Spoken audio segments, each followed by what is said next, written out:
राम के भाई भरत, जिन पर सबसे कम चर्चा होती है, सबसे कम भरत पर बोला गया है। लक्ष्मण उनके साथ 24 घंटे रहते हैं। शत्रुघ्न पर तो कम ही बोला गया है, भरत पर सबसे कम बोला गया है। सरस्वती ने देवताओं के कहने पर मंथरा की बुद्धि फेर दी। सरस्वती ने देवताओं के कहने पर कैकेयी की बुद्धि फेर दी। लेकिन जब भरत ने कहा कि मैं भैया को वापस लेने जा रहा हूं, तो देवताओं में खलबली मच गई। बोले यार अभी तो गया है ये, और इसको लेने ही चल दिया।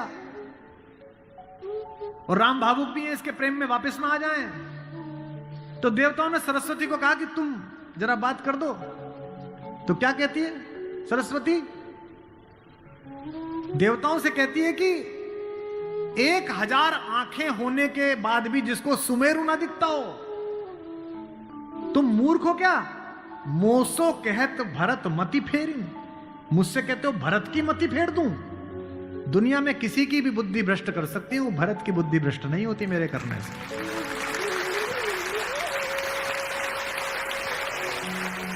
भरत जब भैया को ढूंढते हुए निकले तो पूरे खानदान को लेकर निकले। भरत ने कहा किसी की तो मान लेंगे, कौशल्या की मान लेंगे, ससुर को भी लेकर गए। जब पहली रात भरत वहीं रुके जहां राम रुके थे, भरद्वाज के आश्रम में। सुबह चलते समय भरत संकोच में थे, तो भरद्वाज ने कहा कि राजन, चूंकि राजा हो चुके थे, आपके चेहरे पर संकोच है। तो भरत ने डरते हुए कहा कि महर्षि मैं डरा हुआ हूं, मेरी मां ने इतनी बदतमीजी की बात कर दी, मैं बाहर था। भरत को नहीं बताया गया था कि पिता दिवंगत हो गए, पता है आपको ये बात नहीं? भरत को संदेश भेजा गया था तो उसमें यह नहीं कहा गया था कि पिता एक्सपायर कर गए, यह कहा गया था कोई इमरजेंसी है, घर आओ। अयोध्या के बाहर नंदीग्राम में इनके पूर्वजों का एक मंदिर था, जहां इनके पूर्वजों की प्रतिमाएं लगी हुई थी। मानधाता की, दिलीप की, रघु की, अज की, नहुष की। वहां भरत रास्ते में रुके अपनी सेना के साथ पूजन करने के लिए कि पूर्वजों का पूजन कर लो, पुरखों का। पुरोहित ने हाथ में थाली दी तो पहले इसका पूजन प्रथु, जो सबसे पहले जिनके कारण ये पृथ्वी कहलाती है, इनके घर के, फिर मानधाता का, फिर राजा बलि का जिन्होंने अपना मांस दे दिया था, रंतिदेव का। पूजन करते करते अज, रघु, दिलीप तक आए, और जैसे ही उन्होंने अगली मूर्ति देखी तो देखी पिताजी की मूर्ति। तेज तो थे ही, उन्होंने पुरोहित की तरफ देखा कि ये क्या? पुरोहित की आंख में आंसू, उसने कहा कि महाराज नहीं रहे, और भरत के हाथ से थाली छूट गई। भरत ने कहा मुझे किसी ने बताया क्यों नहीं कि पिताजी दिवंगत हो गए, क्या हुआ था? बोले राम को वनवास मिल गया। भैया को वनवास क्यों मिल गया? आपकी मां ने मांग लिया। भरत घोड़ा दौड़ाते हुए अयोध्या तक पहुंचे, रोते हुए। सोच के देखिए, भरत जैसा भाई, भ्रातृत्व में राम किसी का उदाहरण नहीं देते, लक्ष्मण का भी नहीं देते।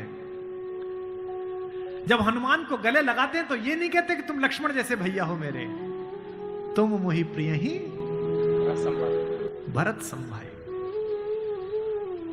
देना हुआ है जब कोई प्यारा उदाहरण, हमने दिया है सिर्फ तुम्हारा उदाहरण।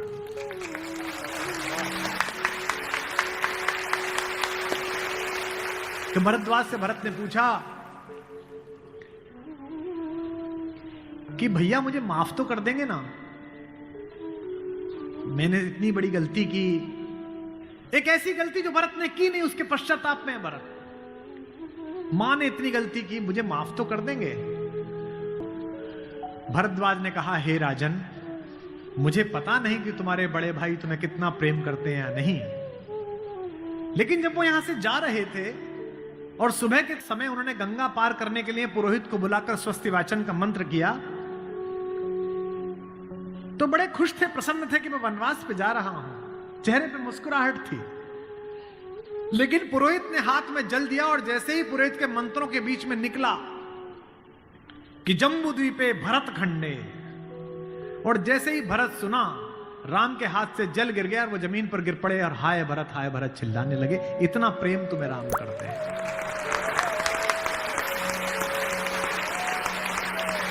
राम करुणा से भरे हुए, इसीलिए करुणा निधि है। इसीलिए कहता हूं कि इस कहानी से पॉलिटिक्स सीखिए, इस कहानी से स्ट्रेटेजी सीखिए, इस कहानी से ह्यूमन वैल्यूज सीखिए, फैमिली वैल्यूज सीखिए।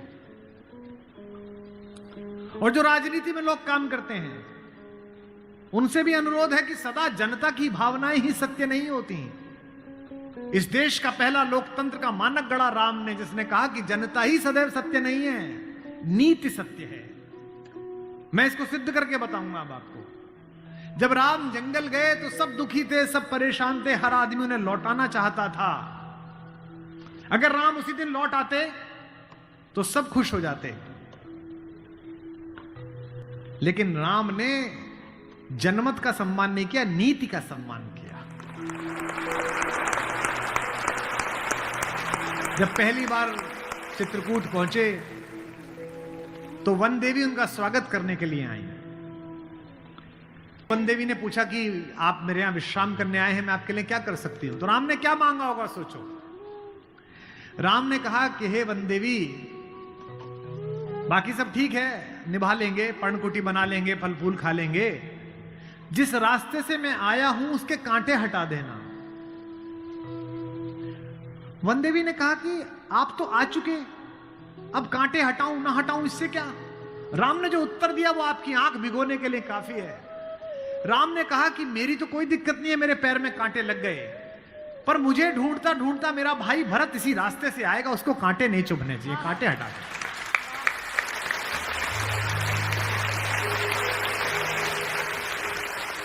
तो वन देवी को जिज्ञासा हुई। वन देवी ने कहा कि यथाज्ञा पयति महाराज, हे महाराज, आपने जो आज्ञा दी मैं कर दूंगी। एक छोटी सी मेरी जिज्ञासा है, क्या अयोध्या का राजा, अयोध्या की चतुरंगिणी सेनाओं का सेनापति, दशरथ का पुत्र, राम का छोटा भाई भरत इतना नाजुक है कि रास्ते में चलेगा तो उसके कांटे चुभ जाएंगे? राम ने कहा नहीं, वो तो वज्र के समान है, उसकी छाती से टूटकर तो इंद्र का वज्र टूट जाता है, ये कांटे उसे परेशान नहीं करेंगे। वन देवी ने कहा फिर क्यों हटा दूं? बोले परेशानी ये है कि जब उस रास्ते पर आएगा अगर एक कांटा भी चुभा तो उसका दिल ये सोचकर टूट जाएगा कि मेरे कारण मेरे भैया को इन कांटों को झेलना पड़ा है।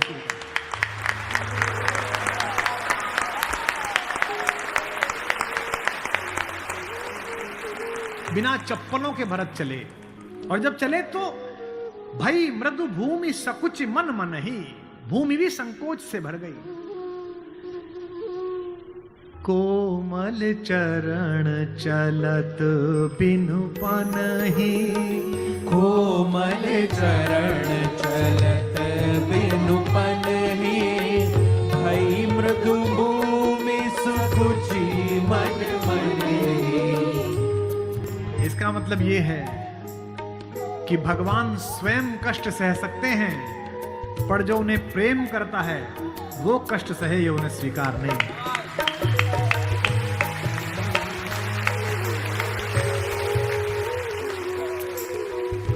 चित्रकूट में रात्रि का समय है, चांदनी खिली हुई है, चंद्रमा निकला हुआ है।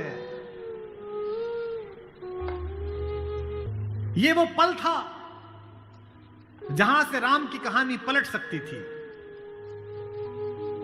अगर दशरथ के अंधेरे कक्ष का एक निर्णय राम को इस जंगल तक लाया है मित्रों, तो आज इस पूर्णमासी के चांद के नीचे का राम का एक निर्णय राम को वापस अयोध्या ले जा सकता है या लंका ले जा सकता है। ये वो रात थी। मुझसे कोई पूछता है कि राम कथा की सबसे महत्वपूर्ण रात्रि कौन सी है, जिस दिन लक्ष्मण को मूर्छा आई वो भी महत्वपूर्ण नहीं थी, क्योंकि पता था कि बच जाएंगे। जिस दिन सीता का अपहरण हुआ वो रात्रि भी महत्वपूर्ण नहीं थी। यही रात महत्वपूर्ण थी, यही रात अंतिम, यही रात भारी, जिसमें भरत, शत्रुघ्न, तीनों माताएं, गुरु वशिष्ठ, ससुर साहब, सास, सब आए हैं कि बस राम लौट चलो। तदनंतर बैठी सभा उटज के आगे, नीले वितान के तले दीप बहु जागे। टकटकी लगाए नयन सुरों के थे वे, सब देख रहे थे। परिणाम उत्सुक उन भया तुरों के थे वे, वह चंद्रलोक था कहां चांदनी वैसी। प्रभु बोले गिरा गंभीर गूढ़ निधि जैसी। जब सबने खाना खा लिया, सबने पानी पी लिया, तब भगवान ने सबको बिठाकर पूछा। क्या सवाल पहला? भरत जैसे आदमी से, हे भरत भद्र अब कहो अभीप्सित अपना। इतनी दूर चल के आए हो, बताओ क्या चाहिए? सब सजग हो गए भंग हुआ ज्यों सपना। एक बात पूछी कि बेटा बताओ क्यों आए हो? तो क्या बोले भरत? हे आर्य रहा क्या भरत अभीप्सित अब भी। आप मुझसे पूछते हो कि मुझे क्या चाहिए? मुझे तो सब मिल गया भैया। इसी दिन के लिए तो मेरा जन्म हुआ था, पिताजी मर गए मेरे कारण, आप जंगल में बैठे हो मेरे कारण, सोने के आभूषण पहनने वाली मेरी भाभी एक वलकल पहने हुए मेरे कारण, जिसके सर पर अयोध्या का राजमुकुट होना चाहिए था उसके सिर पर जटाजूट है मेरे कारण। हे आर्य रहा क्या भरत अभीप्सित अब भी। मिल गया अकंटक राज्य उसे जब तब भी। पाया तुमने तरुतले अरण्य बसेरा, रह गया अभीप्सित शेष तदपि क्या मेरा। और मैं इसलिए भरत पर फिदा हूं कि भरत इतिहास का अकेला पात्र है जिसकी गलती नहीं है फिर भी प्रायश्चित कर रहा है।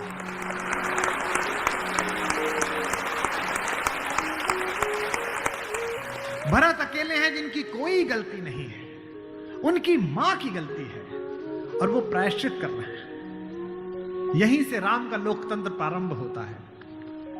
कैसे? पूरी अयोध्या सोचती है कि कैकेयी अपराधीन है। राम उस रात दो काम करते हैं। भरत को लोकतंत्र का मंत्र देते हैं और कैकेयी को स्वीकार करके क्षमा का मंत्र देते हैं। उन्हें पता था कि अगर भरत लौट भी जाएगा तो जीवन भर मां से बात नहीं करेगा, पूरी अयोध्या इनके नाम पर नाराज रहेगी।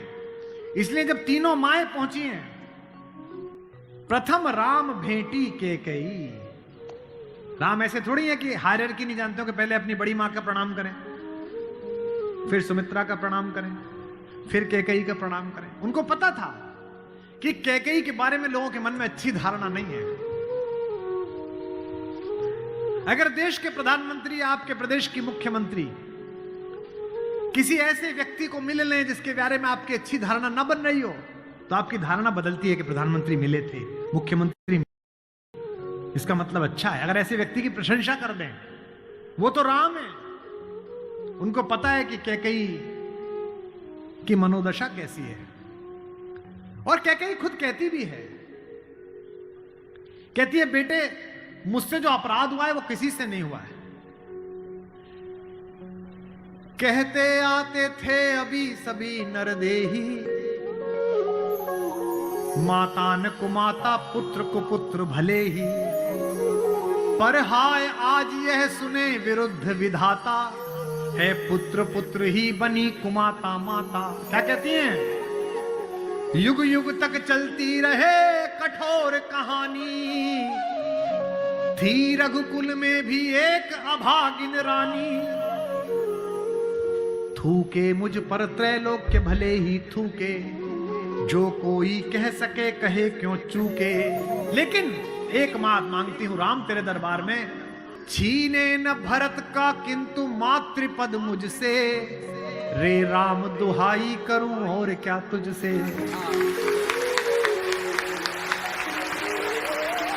सोचिए कैसा क्षण है, अपने ही बेटे को मांग रही है राम से। कैकेयी अपने बेटे के लिए कह रही है कि राम तू सबको सब देता है बेटा, मुझे सिर्फ इतना दे दे, मुझे रानी मत रहने दे, जंगल में रख ले, भरत की मां बनी रहूं बस। इसी के लिए तो सब किया था। राम ने क्या कहा? हे अम्ब, ओ मेरी मां, हे अम्ब तुम्हारा राम जानता है सब। इस कारण वह कुछ खेद मानता है कब। फिर राम को याद दिलाया कैकेयी ने कि बेटा तुझे याद है, तू आधी रात उठ के भाग जाता था मेरा सपना देख के। कौशल्या से कहता कि मां मैंने छोटी मां का सपना देखा है, मुझे छोटी मां के पास छोड़ के आओ। और तुझे गोदी में लेके कौशल्या मेरा दरवाजा खटखटाती थी, अरे यो कोयल, ये तेरा कोयल का बच्चा जाग गया, रो रहा है तेरे लिए। होने पर बहुधा अर्धरात्रि अंधेरी, होने पर बहुधा अर्धरात्रि अंधेरी, जी जी आकर करती पुकार थी मेरी। लो कुहुकुनी, ओ कोयल, लो कुहुकुनी तेरा कुहुक राम यह जागा। लो कुहुकुनी अपना कुहुक राम यह जागा। निज मंझली मां का स्वप्न देख उठ भागा। होने पर बहुधा अर्धरात्रि अंधेरी,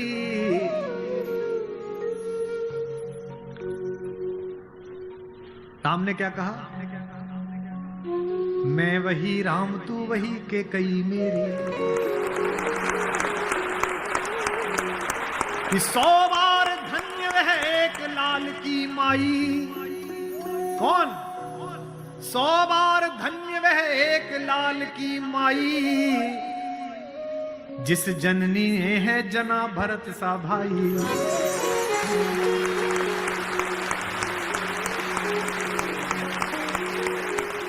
पागल सी प्रभु के साथ सभा चिल्लाई। 100 बार धन्य वह एक लाल की माई। 100 बार धन्य वह एक लाल की माई। 100 बार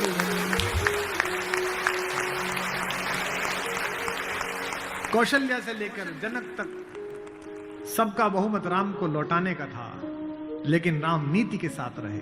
जनमत की उपेक्षा नहीं है। भरत जैसा भाई पाना, लक्ष्मण जैसा भाई पाना, कैसे कैसे चरित्र हैं भाई। एक भरत की पत्नी है मांडवी, उनका जिक्र नहीं होता।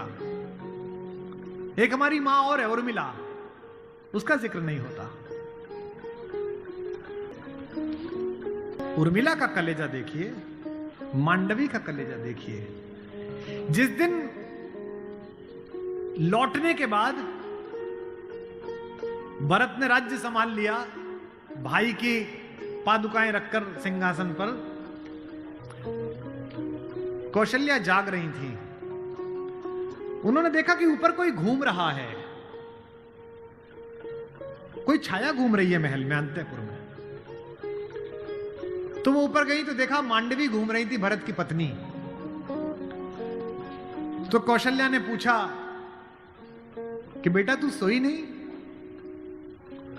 उसने कहा हां मां मैं अभी जाग रही हूं। भरत सो गया होगा बेटा, तो उसके कक्ष में चली जा। तो कौशल्या से मांडवी ने कहा कि मां वो तो है ही नहीं यहां, कहां गया? बोले उन्होंने कहा कि भैया जब तक जमीन पे सोएंगे, भैया जब तक जंगल में रहेंगे, मैं महल में नहीं रहूंगा। वो अयोध्या के बाहर जो नंदीग्राम दिखता है ना, वहां दूर, वहां उन्होंने कुटिया बना ली है, प्राइम मिनिस्टर ऑफिस वहीं बना लिया, वहीं फाइल मंगाते हैं। तुझे नहीं ले गया?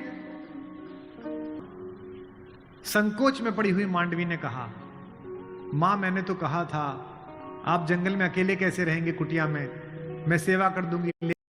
उन्होंने कहा नहीं, भाभी राम भैया के साथ चली गई हैं, तीनों माओं को देखने के लिए कोई नहीं है, तुम यहीं रहो, उनकी जिम्मेदारी हम पर है। कौशल्या ने कहा कि बेटा सो जा। बोले मां वो उनकी कुटिया दिख रही है, उसमें अभी दीपक जला हुआ है, यानी कि वो अभी काम कर रहे हैं। एक बार वो दीपक मंगल हो जाए, अंधकार हो जाए तो मैं भी जाकर सो जाऊंगी। ऐसी मान